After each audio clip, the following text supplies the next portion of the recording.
Hello and welcome to D K Guru tutorial. कैसे हैं आप लोग? उम्मीद करता हूं आप सब अच्छे होंगे।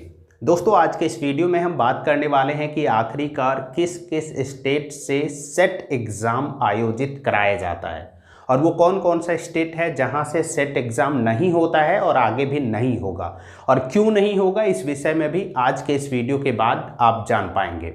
दोस्तों, वो कौन कौन सा स्टेट है जहां से सेट एग्ज़ाम कंडक्ट कराया जाता है, कब कब कराया जाता है, ये भी हम इस वीडियो में बात करने वाले हैं। तो वो सारे के सारे स्टेट का लिस्ट आप यहाँ पे देख सकते हैं।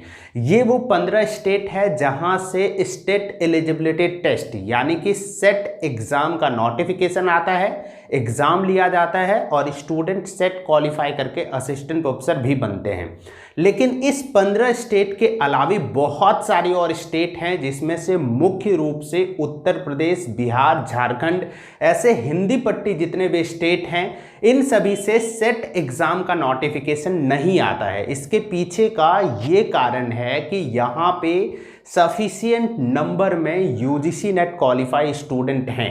आप सभी को पता है कि अगर यदि कि आप सेट क्वालिफाई करते हैं तो भी आप असिस्टेंट प्रोफेसर बनने का पात्रता हासिल कर लेते हैं, और अगर यदि कि आप नेट क्वालिफाई करते हैं तो भी आप असिस्टेंट प्रोफेसर बनने का पात्रता हासिल कर लेते हैं। लेकिन दोनों में बेसिक फ़र्क ये है कि नेट क्वालिफाई करने पे आप ऑल ओवर इंडिया के जितने भी यूनिवर्सिटी हैं वहाँ पे असिस्टेंट प्रोफेसर बन सकते हैं, लेकिन सेट क्वालिफाई करने के बाद आप सिर्फ उसी स्टेट में असिस्टेंट प्रोफेसर बनने के लिए एलिजिबल होते हैं जिस स्टेट का आप सेट क्वालिफाई करते हैं।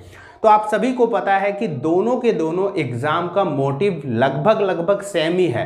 तो ऐसे में उत्तर प्रदेश, बिहार, झारखंड और भी जो इन 15 राज्यों को छोड़कर राज्य बच जाते हैं वहाँ से सेट एग्ज़ाम का नोटिफिकेशन इसलिए नहीं आता है क्योंकि वहाँ के गवर्नमेंट को ये लगता है कि जितना हम असिस्टेंट प्रोफेसर का बहाली निकालने वाले हैं उनसे कहीं ज़्यादा हमारे स्टेट में नेट क्वालिफाई स्टूडेंट हैं, और अगर जिनकी net qualify student already sufficient number में है तो फिर सेट कराने का कोई मतलब नहीं है।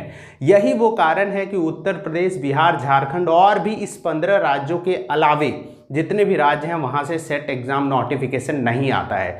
अब बात करते हैं कि आखिरकार इन 15 राज्यों में भी क्या रेगुलरली सेट कराया जाता है। बिल्कुल ऐसा नहीं है। सेट एग्ज़ाम सिर्फ और सिर्फ गवर्नमेंट तभी कराती है जब उनको असिस्टेंट प्रोफेसर का बहाली निकालना हो। जैसे कि आप वेस्ट बंगाल का देख सकते हैं, वहाँ पे सेट एग्ज़ाम कंडक्ट कराया गया था 2019 में, उसके बाद वहाँ पे बहाली निकाला गया था असिस्टेंट प्रोफेसर पोस्ट का। उसी तरीके से अभी महाराष्ट्र सेट हुआ है, महाराष्ट्र सेट का रिजल्ट आ चुका है, अब वहाँ पे असिस्टेंट प्रोफेसर का बहाली आएगा।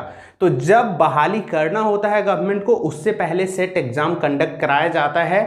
जैसे यूजीसी नेट एग्ज़ाम प्रत्येक 6 माह में होता है, उस तरीके से सेट एग्ज़ाम का कोई तिथि और कोई मंथ डिसाइड नहीं होता है। ये साल में भी हो सकता है, 4 साल में भी हो सकता है और कई बार 6 साल में भी हो सकता है।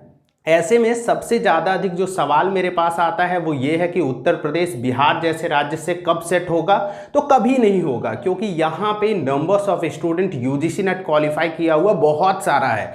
ऐसे में सरकार को ज़रूरत ही नहीं पड़ेगा सेट एग्ज़ाम कंडक्ट कराने का, क्योंकि एलिजिबल स्टूडेंट की जो संख्या है वो बहुत ज़्यादा अधिक ऑलरेडी है और नंबर्स ऑफ वैकेंसी जो है वो बहुत ही कम आने वाला है। तो ऐसे में इन सारे स्टेट के जो भी स्टूडेंट हैं वो सेट एग्ज़ाम देने का सपना लगभग छोड़ दें।